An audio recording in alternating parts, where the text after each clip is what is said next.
प्रियजन, मैं आज बड़े खेद के साथ एक बात आपके पास रखना चाहता हूं कि मैंने विगत 2.5 माह से आपके लिए कोई भी वीडियो प्रस्तुत नहीं कर सका। चाहे दैनिक चिंतन हो या रविवार चिंतन हो या सांस्कृतिक नाच गान हो या धार्मिक अनुष्ठान के लिए गीत संगीत हो।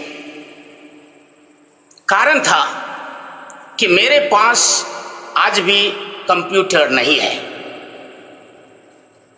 मैं जोड़ तोड़ से आप लोगों के पास लाने की चेष्टा करता हूं, लेकिन बहुत सारे मेरे प्रिय दोस्तों ने मुझसे अनुरोध किया कि मैं दोबारा आपके लिए वीडियो प्रस्तुत करूं, और इसलिए आशा करूंगा आप लोगों की इच्छा को मैं पूरा कर सकूंगा।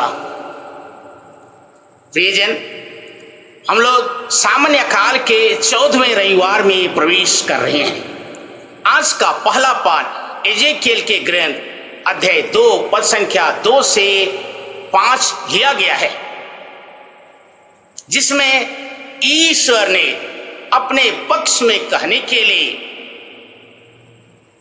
नबी एजेकियल को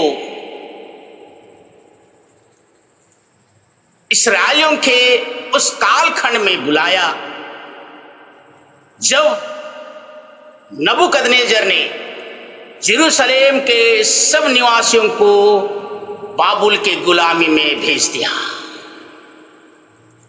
अभी तो आए थे मिस्र की गुलामी से, ये दूसरी बार उन्हें जाना पड़ा। इस गुलामी में उनके लिए कोई आशा नहीं है, फिर भी ईश्वर कहना चाहते हैं कि मैं तुम्हारे जीवन के साथ हूं। ईश्वर ने नबी एजेकियल से कहा, मैं तुमको इस्राएलियों के पास भेजता हूं, उस विद्रोही राष्ट्र के पास भेजता हूं जो मेरे विरोध खड़े हैं। वे और उनके पुत्र हठी हैं और हृदय से कठोर हैं। वे आपको देखकर जाने कि आप ईश्वर के द्वारा भेजे गए हैं। यहां 2 बातें स्पष्ट हैं। पहला कि ईश्वर उनके जीवन के अंतिम घड़ी में भी अपने पास लाना चाहता है। दूसरी बात कि ईश्वर उनकी मुक्ति के लिए बाध्य नहीं करते हैं, लेकिन कहना चाहते हैं यदि वे उनकी सुनेंगे और विश्वास करेंगे तो मुक्ति प्राप्त हो जाएगी। आज का सुसमाचार संत मार्कुस के सुसमाचार अध्याय 6 पद संख्या 2 से 6 में यीशु ख्रीस्त अपने गांव नाजरेत गए। प्रथम में वहां के लोग उनको स्वागत किए, लेकिन जब उनके ज्ञान और प्राज्ञा को देखा और सुना तो अचंभे में पड़ गए और उनका विरोध करने लगे। मैं आपको कहना चाहूंगा, हमारा मन प्राण कब दूसरों के प्रति विद्रोही भावना लेकर खड़ी हो जाती है, कब हम दूसरे व्यक्ति का विरोध करते हैं। जब हम में अहंकार की भावना उफाने मारने लगती है, बड़पन की भावना अपने चरम सीमा पर रहते हैं, हम दूसरों को नजरअंदाज करते हैं, अपने बराबर किसी को देखना नहीं चाहते हैं, देखते नहीं हैं।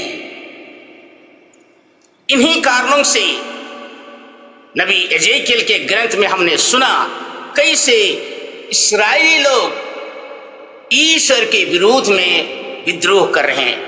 यद्यपि ईश्वर दयालु ईश्वर मिस्र की गुलामी उनको नाना महामारी से बचाया। बहुत विकट परिस्थिति से लाल समुद्र पार करते लाया। भूखे थे खिलाया, प्यासे थे पिलाया।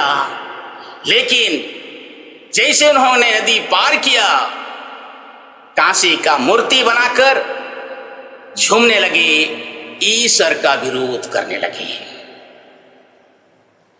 आज सुसमाचार में हमने सुना यीशु ख्रीस्त अपने ही गांव, अपने लोगों के पास गए, लेकिन उन्होंने उसे स्वीकारा नहीं, उनकी शिक्षा का विरोध किया, क्योंकि यीशु ख्रीस्त की सामाजिक और आर्थिक दशा उनके जैसा नहीं था। वे सोचने लगे कि वे तो यीशु ख्रीस्त से बेहतरीन हैं, अधिक गुणी हैं, बुद्धिमान हैं, सम्मान और प्रशंसा में वे उनसे ऊंचे हैं, इसलिए यीशु ख्रीस्त को तिरस्कार कर दिए। मेरे प्रियजन, दैनिक जीवन में हम भी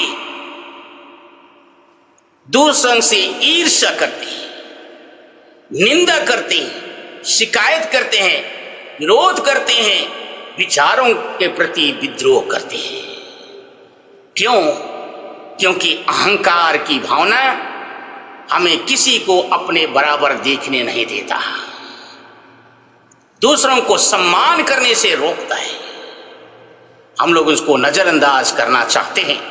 इसी कारण से जब हम घर में, गांव में एक दूसरे के साथ बैठते हैं तो हम गफलत करते हैं, निंदा शिकायत करते हैं, विरोध करते हैं, विद्रोह करते हैं।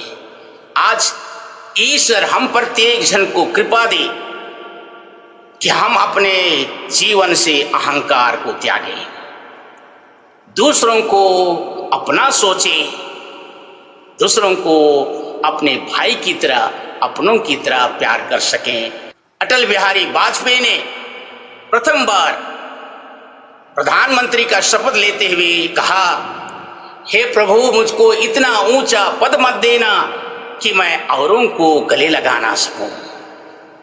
ये नम्रता उसे आज भी महान बना दिया। ईश्वर हमको, प्रत्येक जन को नम्र बनाए। आमीन।